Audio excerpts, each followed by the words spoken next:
Okay, so this is my review of the Mapex or Mapex, however you want to pronounce it, the Armory double kick drum pedal. So let's get straight into it. I'm going to make this a short review video.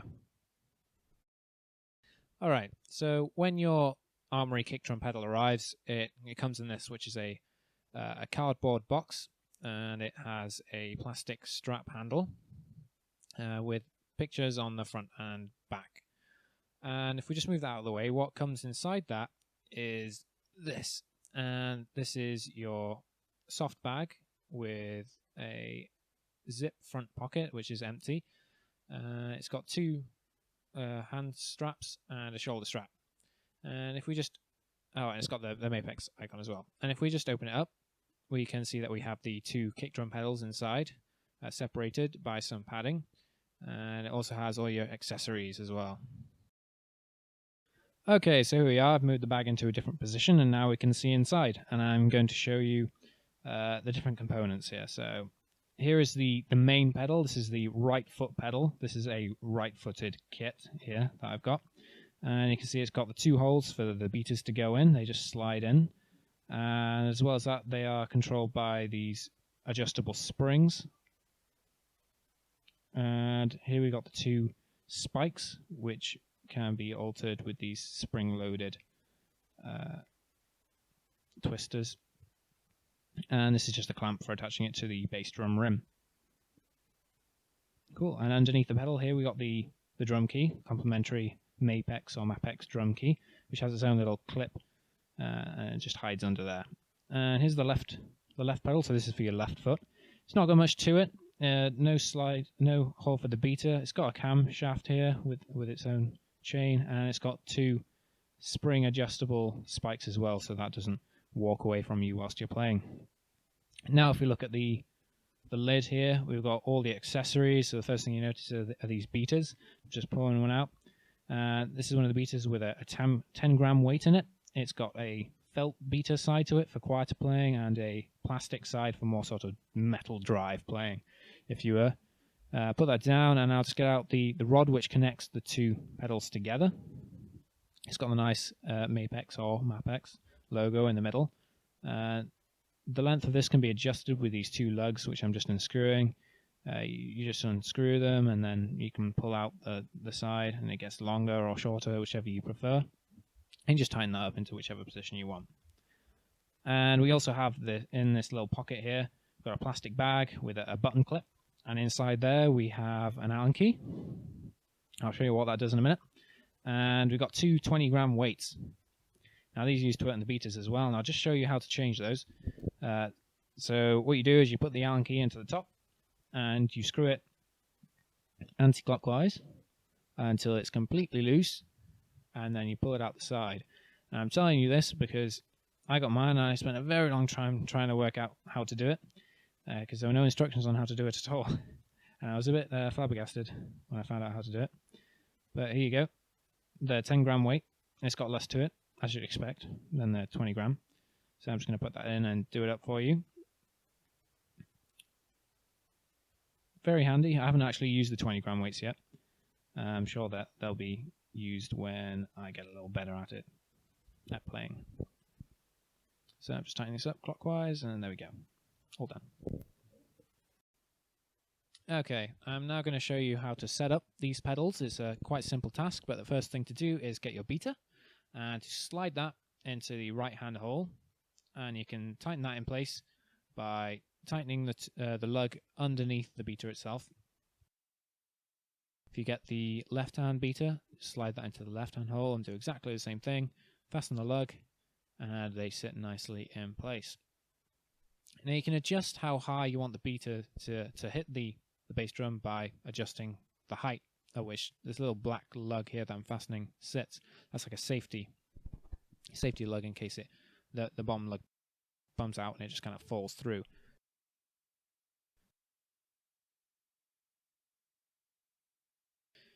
Now we're going to attach the rod.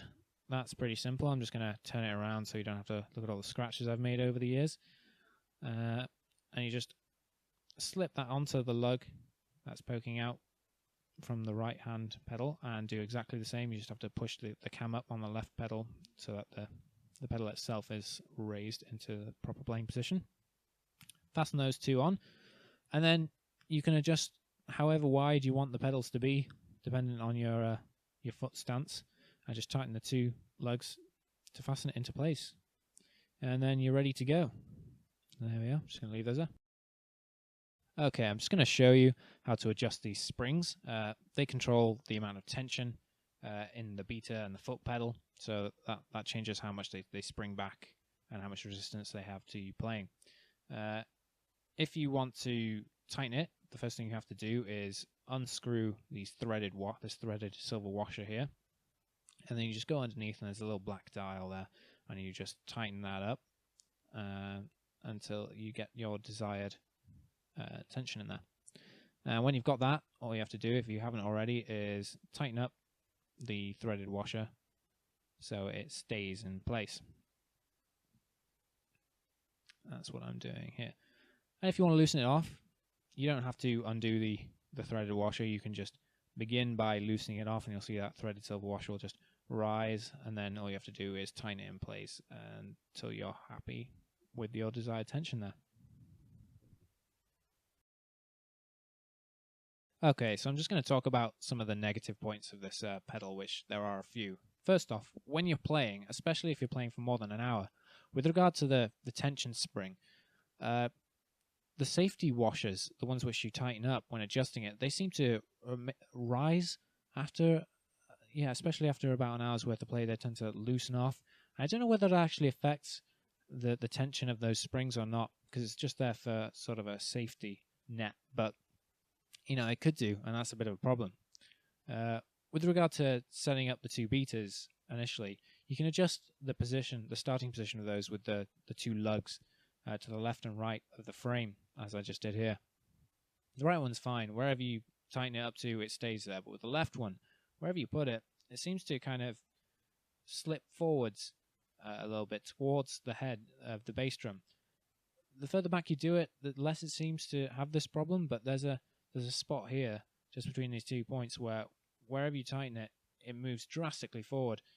And as you can see here, I've got it completely wrong when I'm trying to make them the two beaters level, and that causes about 5 minutes worth of faff to begin with before you can play, just making sure you've got it in the right position. I suspect that's something to do with the weight of the rod here, or the left pedal, just the natural tension pulling it, but it's a bit of a pain.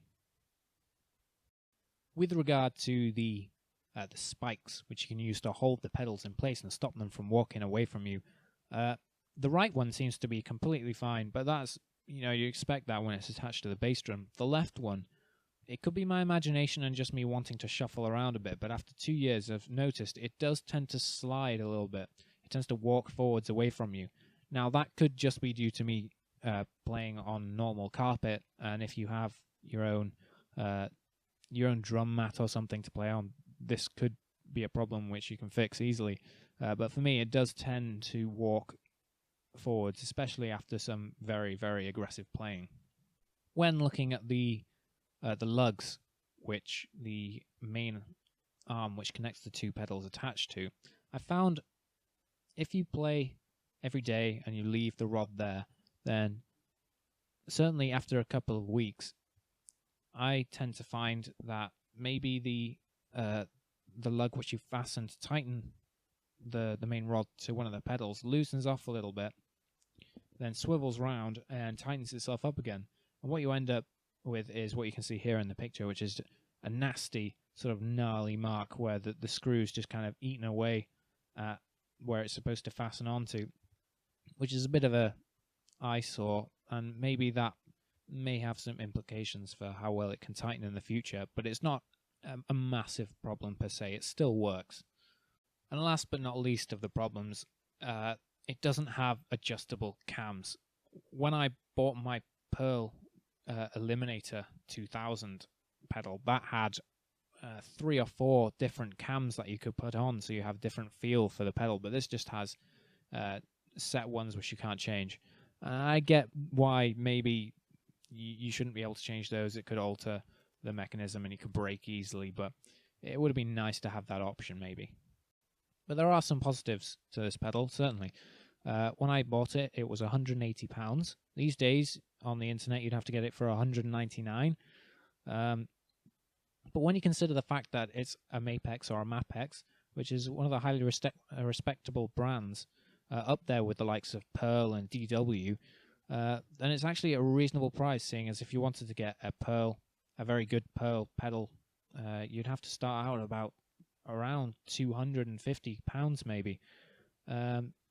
Maybe in hindsight I would have gone for a Pearl, just because my 2000 chain belt eliminator single pedal is so good, but I wanted something a little cheaper just to get into playing double kick, and I'd say it's a very good start pedal if you're trying to get into double bass drumming.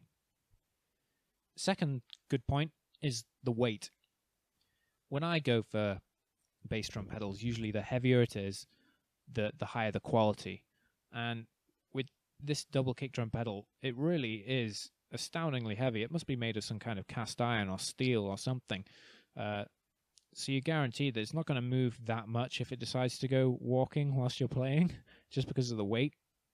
But if it does want to go for walks, obviously you've got those spikes to help out, despite the problem I mentioned earlier. Thirdly, a really good point to mention is how good these pedals sound. I mean, it's not quite up to the standard of, say, I keep mentioning it, but the Pearl 2000 Eliminator really does have that punchy sound, which you just can't really beat. It's not quite that good, but certainly you can regulate the sound that you want from these pedals. If you're just trying to be quiet, if you play in a small room with a band or on your own, the felt side works really well for keeping the noise down when you're playing hard. If you do play really quietly with the felt side, it does kind of tend to muffle quite a bit and it doesn't sound so good. But who likes to play that quietly anyway? And if you flip it to the other side and you've got the plastic side, if you're playing in like a studio setting, or if you're playing live at a gig, the punchiness is just ridiculous. It got a little click sound to it that you usually hear when you listen to modern metal bands, almost like a trigger sound to it, which is pretty good. But basically, if you do buy this pedal, it's a great one to start out with if you're trying to get into playing some metal or trying to play some double kick drum. And it may not be as good as some of the higher class ones, such as the Pearls or the DWs, or even the higher class Mapex or Mapex pedals. But if you can learn to play on this almost entry level pedals, then you'll be able to play those much better and high quality pedals with ease. So if I was to rate this pedal, I'd give it probably a 7 out of 10. It's got its positives and it's certainly got its negatives too. But if you are thinking of getting into double kick drum pedals, I'd say this is a very, very good pedal to get, especially at the price. This was a very quick review. I hope you enjoyed it. If you did, please leave a like below and I'll do some more. Thanks.